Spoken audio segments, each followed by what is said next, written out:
상상해보세요. 도시 전체를 그냥 잿더미로 만든 그 끔찍한 폭격을 간신히 피해서 살아남았단 말이죠. 네, 정말 기적 같은 일이죠. 그렇죠.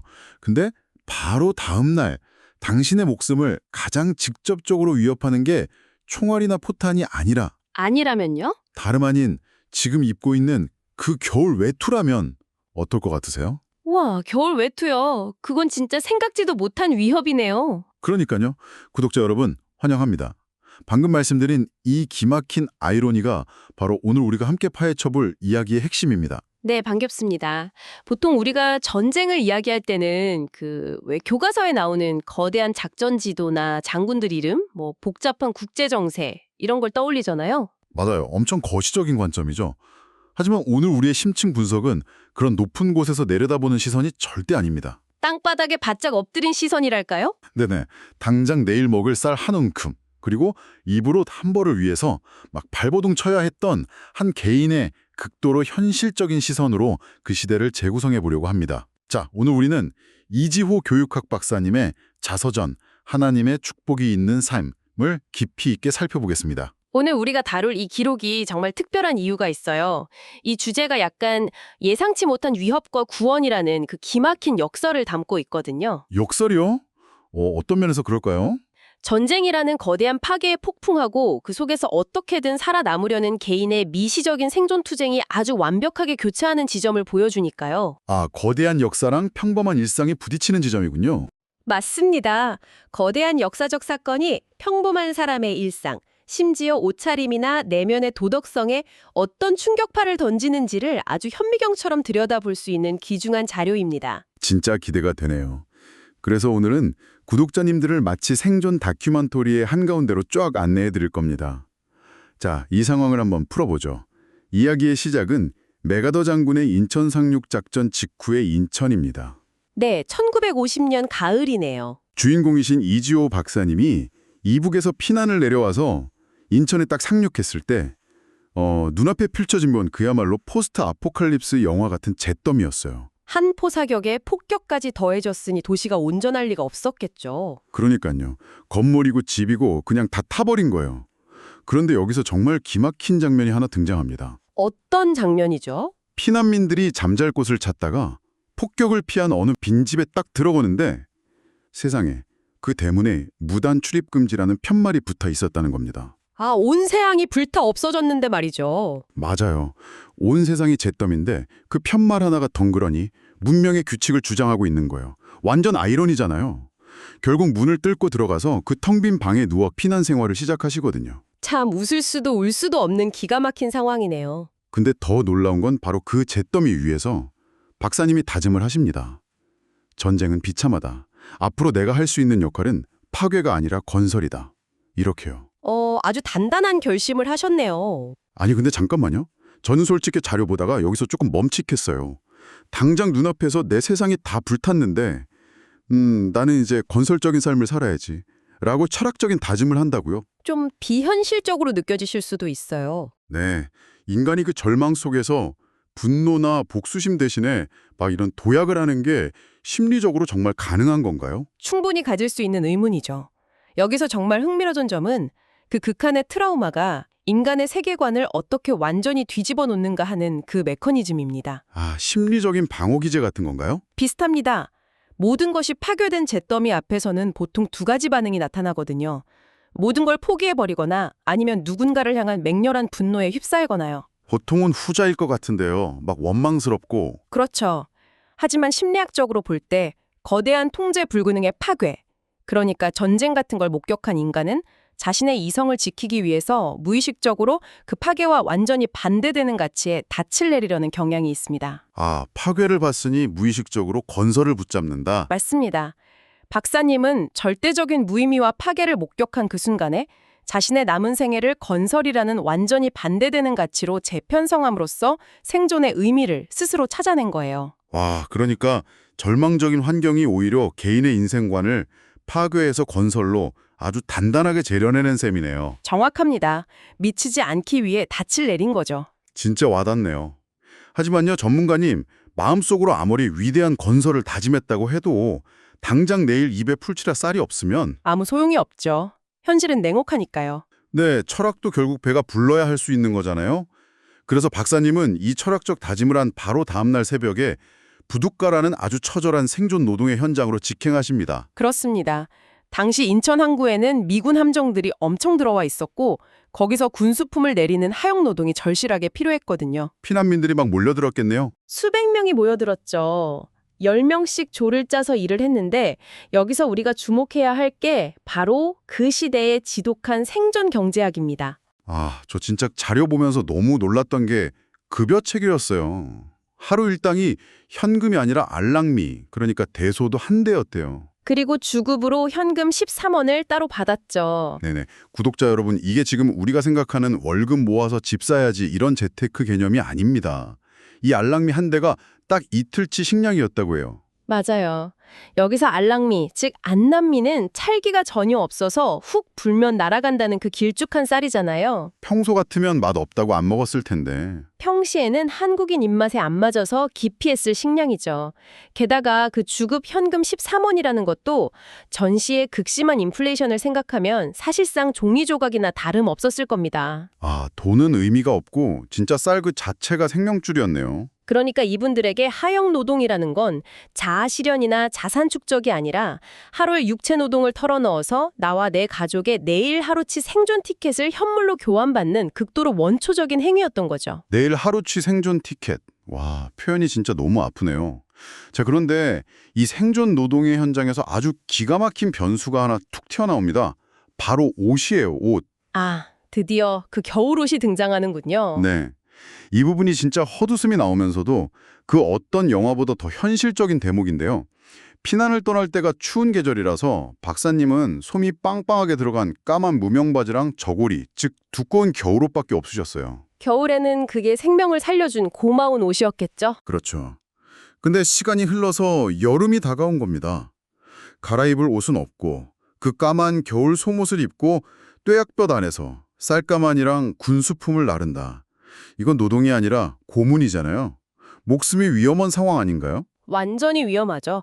체온 조절이 안 되니까 열사병으로 쓰러져 죽을 수도 있는 아주 치명적인 위협입니다. 와, 끔찍하네요, 진짜. 재미있는 건 추위로부터 자신을 구원해줬던 그 겨울옷이 계절이 바뀌자마자 자신의 목을 조르는 가장 큰 위협으로 돌변했다는 점이에요. 생존의 조건이 하루아침에 반대로 확 뒤집히는 전쟁의 역설이죠. 맞아요.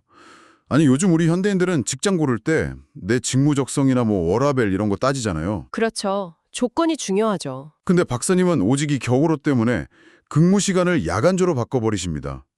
낮에는 도저히 이 속옷을 입고 버틸 수가 없으니까 차라리 선선한 밤부터 새벽까지 일하는 쪽을 택하신 거예요. 살기 위한 아주 본능적인 선택이었네요. 구독자 여러분, 상상이 되시나요?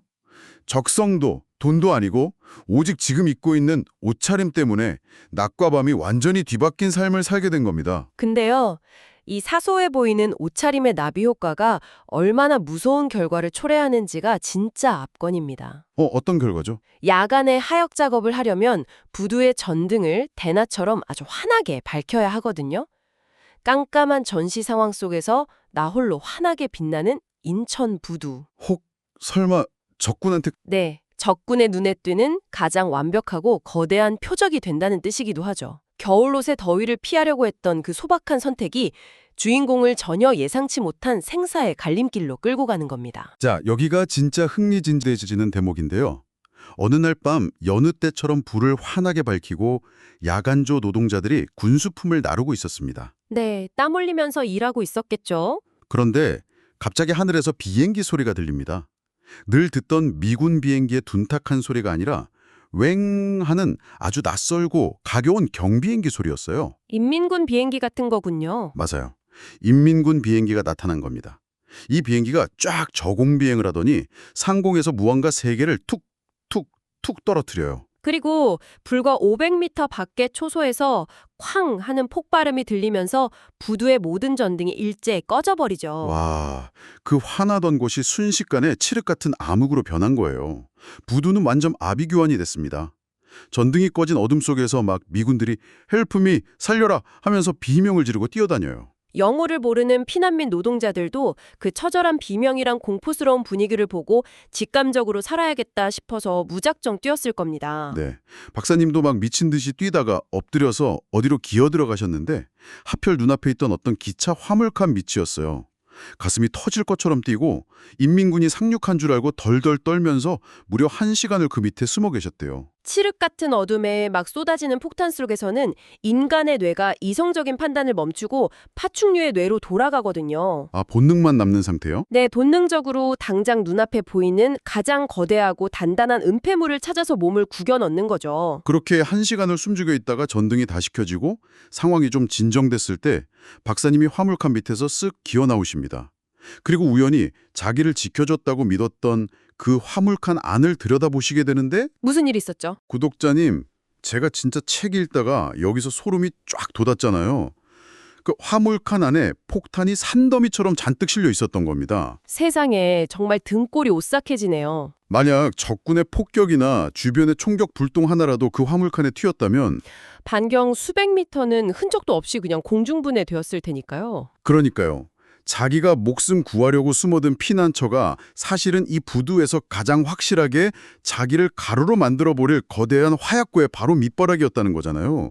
저는 이 대목에서 진짜 아니 이게 말이 되나 싶더라고요. 이걸 좀 더 큰 맥락에서 보자면요. 전쟁이 가진 그 폭력의 무작위성을 이보다 더 완벽하게 보여줄 수는 없습니다. 무작위성이라는 게 어떤 의미죠? 개인이 살아남기 위해서 아무리 필사적으로 뛰고 최선의 선택을 한다고 해도 전쟁터에서는 내가 숨은 곳이 나를 살릴 방주인지 나를 죽일 폭탄 더미인지 알 길이 전혀 없다는 뜻입니다. 아, 생존이 나의 노력이나 똑똑한 판단에 달린 게 아니라는 거군요. 그렇습니다. 인간의 통제력이 완전히 상실된 상태죠. 그리고 이런 절대적인 무력감과 아이러니 속에서 살아남았을 때 인간은 이것을 자신의 판단력이나 운이 아니라 초월적인 존재의 개입으로 해석하게 됩니다. 아, 초월적인 존재요? 네, 박사님이 훗날 자서전의 제목을 하나님의 축복이 있는 삶이라고 지으신 이유가 바로 여기에 있을 겁니다. 아, 폭탄 더미 아래서 살아남은 그 경험 때문에요? 맞습니다. 내 이성적인 선택, 그러니까 화물칸으로 숨은 것은 나를 최악의 사지로 몰아넣었지만 그럼에도 불구하고 털끝 하나 다치지 않고 살아남았다는 이 거대한 역설, 이것은 인간의 계산을 넘어선 하나님의 철저한 보호하심이 없었다면 불가능했다는 아주 깊고 개인적인 고백인 셈이죠. 와, 내가 엎드린 곳이 폭탄 덤이었다는 걸 깨달은 그 순간의 아찔함은 진짜 평생 가슴에 박혔을 것 같아요. 실제로 그날 인민군 폭격으로 불과 500m 밖에서 미군 헌병 2명이 목숨을 잃었다고 하니까 그야말로 종이 한 장 차이로 생사가 갈린 겁니다. 정말 기적이라고밖에 할 수 없네요. 자, 하지만 이렇게 극적으로 죽을 고비를 넘기고 기적을 체험했어도 다음 날 아침에 해가 뜨면 현실은 조금도 자비롭지 않았습니다. 살아남았다는 감격은 찰나이고 육체를 짓누르는 고통스러운 일상은 계속되니까요. 맞아요. 날씨는 점점 미친 듯이 더워지고 있었고 박사님은 여전히 그놈의 까만 겨울 소모단에 갇혀 계셨습니다. 온몸에 땀띠가 나고 진물이 막 흐르는 상황에서 제발 얇은 여름옷 좀 입어봤으면 좋겠다. 이게 당시 박사님의 가장 간절한 소원이자 생존의 목표가 되어버렸죠. 생존의 우선순위가 바뀐 거군요. 네. 그리고 이 절박함이 결국 박사님을 아주 씁쓸하고도 엄청난 도덕적 시험대로 몰아넣습니다. 이 여름옷에 대한 갈망이 어느 정도였는지를 보여주는 아주 상징적인 사건이 하나 벌어지죠. 항구에서 하역 작업을 하던 중에 같이 일하던 한 젊은 청년이 아주 위험하지만 거부할 수 없는 제안을 합니다. 뚜껑이 열려있는 미군 물품통을 딱 가리키면서 이 안에 미군들이 쓰는 옷감이 있다. 우리 이거 좀 빼내자. 라고 한 거예요. 엄청난 유혹이었겠네요. 열어보니까 초록색 군복천이 아니라 하얀 백색 무명천이 들어있었습니다. 박사님은 그걸 보는 순간 이것만 있으면 진짜 시원한 여름 양복을 만들 수 있겠다라는 생각에 사로잡히신 거예요. 땀띠로 진물이 나는 상황이니 눈이 돌아갈 만하죠. 그래서 그 귀한 천을 약 10m 정도 잘라서 둘둘 말아가지고 가슴에 품습니다. 그리고 MP, 즉 미군 헌병이 순시를 도는 그 틈을 타서 철조망 밖으로 그 천을 휙 던져버려요. 완전 범죄 작전을 방불케 하죠. 정말 목숨을 건 도박이었네요. 근데 잠깐, 전문가님. 당시에 미군 물자를 훔치다가 헌병한테 걸리면 이건 뭐 재판이고 뭐고 즉결 처분될 수도 있는 엄청난 중범죄 아닌가요? 맞습니다. 전시의 군법은 자비가 전혀 없습니다. 발각되었다면 정말 그 자리에서 사살당했을 수도 있죠. 헐, 진짜 총살당할 수도 있다고요? 네. 평소에 이지호 박사님이라면 정말 상상도 못할 도덕적 일탈입니다. 하지만 앞서 말씀드린 대로 속옷을 입고 한여름에 육체 노동을 하는 것은 그냥 단순한 불편함이 아니에요. 거의 뭐 고문 수준이죠. 서서히 말라 죽어가는 육체적 고문이었습니다. 그 고통이 얼마나 극심했으면 총에 맞아 죽을 수도 있다는 그 공포나 자신의 도덕적 규모마저 다 뛰어넘고 목숨을 건 절도를 감행하게 만들었겠습니까? 와, 진짜 절박함이 만든 범죄네요. 다행히 작전은 성공했고 다음날 새벽 퇴근길에 그 천을 무사히 회수해서 집으로 가져오십니다. 얼마나 기쁘셨을까요? 드디어 그 땀띠 나는 속옷을 훌훌 벗어 던질 수 있게 되었으니까요. 드디어 여름옷을 입을 수 있다는 희망이 생겼네요. 네, 그리고 며칠 뒤에 박사님은 이천으로 옷을 지어 입으려고 이북 고향인 풍천에서 양복점을 하던 분을 수소문해서 찾아가십니다. 낯선 인천 땅에서 같은 고향 사람을 만났으니 얼마나 반갑고 또 얼마나 철석같이 믿었겠어요. 치수를 재고 일주일 뒤에 오라는 약속을 받으셨죠. 맞아요. 여기서 이 고향 사람이라는 게 되게 중요한 포인트잖아요. 여기서 이 고향 사람이 가지는 의미를 아주 깊게 생각해 봐야 합니다. 모든 것이 파괴되고 불신이 막 팽배한 타지에서 같은 이북 출신이라는 동양의 연대감은 유일하게 기대고 쉴 수 있는 심리적인 안식처였을 겁니다. 그렇죠. 내 편이라는 느낌. 폭탄 더미 속에서도 살아남았는데 고향 동네 형님을 설마 못 믿겠습니까? 그래서 일주일 동안 진짜 부푼 가슴을 안고 기다리셨을 거예요. 일주일이 1년 같았을 텐데요. 그런데 일주일 뒤 약속된 날에 양복점을 딱 찾아갔더니 이 주인이 입에서 기가 막힌 말이 나옵니다. 아이고, 미군 헌병들이 와서 가게를 다 뒤집었고 당신 옷감을 몽땅 뺏어가 버렸다 이러는 거예요. 하지만 그건 명백한 거짓말이었죠. 완전 새빨간 거짓말이었습니다. 나중에 진상을 좀 알아보니까 이 고향 양복점 주인이 그 하얗고 귀한 천을 자기가 쓱싹 빼돌려서 다른 피난민한테 아주 비싼 돈을 받고 옷을 지어 팔아버린 겁니다. 인간의 참 어두운 면이네요. 아니 전문가님, 폭탄 터지는 부두에서 미군 헌병의 총구를 피해 막 목숨 걸고 빼돌린 그 귀한 여름옷을 훔쳐간 게 적군도 아니고 미군도 아니고 자기가 가장 믿었던 고향 동네 형님이었습니다. 참 기가 막힐 노릇이죠. 구독자님, 이게 말이 되나요? 저는 여기서 너무 화가 나서 책을 덮을 뻔했어요. 충분히 분노할 만한 대목입니다. 사실 이 사건은 그냥 단순히 옷감을 사기당한 가벼운 에피소드가 아니거든요. 전시 상황에서 인간의 도덕성과 사회적 신뢰가 어떻게 붕괴되는지를 보여주는 가장 서늘한 지표입니다. 신뢰의 붕괴요? 네, 심리학자 매슬로우의 욕구계층 이론을 좀 빌려보자면요. 전쟁터에서는 인간의 가장 기본적인 생리적 욕구와 안전의 욕구가 극도로 결핍됩니다. 당장 먹고 사는 게 급하니까요. 하지만 하루하루 생존을 장담할 수 없는 제로섬 게임의 환경에 던져지게 되면 그 10m의 백색 천은 엄청난 자본이자 생존 도구로 변모합니다. 아, 천조각이 아니라 돈다발이나 다름없었던 거네요. 양복점 주인은 그 자본 앞에서 고향 사람과의 신뢰라는 사회적 계약을 그냥 가차없이 끊어버린 것이죠. 생존 앞에서는 고향이고 양심이고 뭐 다 증발해버린다는 거군요. 폭탄이 터지는 그 화약고 아래서도 살아남은 박사님이신데 믿었던 사람의 배신 앞에서는 마음이 그냥 와르르 무너지셨을 것 같아요. 정신적인 충격이 엄청나셨겠죠. 박사님도 이 대목에서 나는 크게 실망하고 말았다. 무척 마음이 서운했다. 이렇게 비교적 담담하게 적으셨지만 그 행간에 담긴 배신감이랑 허탈함은 정말 상상을 초월했을 겁니다. 육체적인 생명은 하늘에서 떨어지는 폭탄을 피하면 보존할 수 있습니다. 하지만 인간을 인간답게 살게 만드는 타인에 대한 신뢰, 공동체에 대한 연대감이 이렇게 처참하게 짓밟히는 경험은 폭탄보다 더 아프다는 거군요. 네, 폭탄보다 훨씬 깊고 오래가는 상처를 남깁니다. 어쩌면 무단 출입 금지 편말이 붙어있던 빈집이나 무작위로 떨어지는 폭탄보다 웃으면서 내 옷감을 훔쳐간 고향 양복점 주인의 얼굴이 전쟁이 만들어낸 가장 끔찍한 괴물의 민낯이었을지도 모릅니다. 와, 오늘 이야기 정말 들을수록 생각이 막 많아집니다.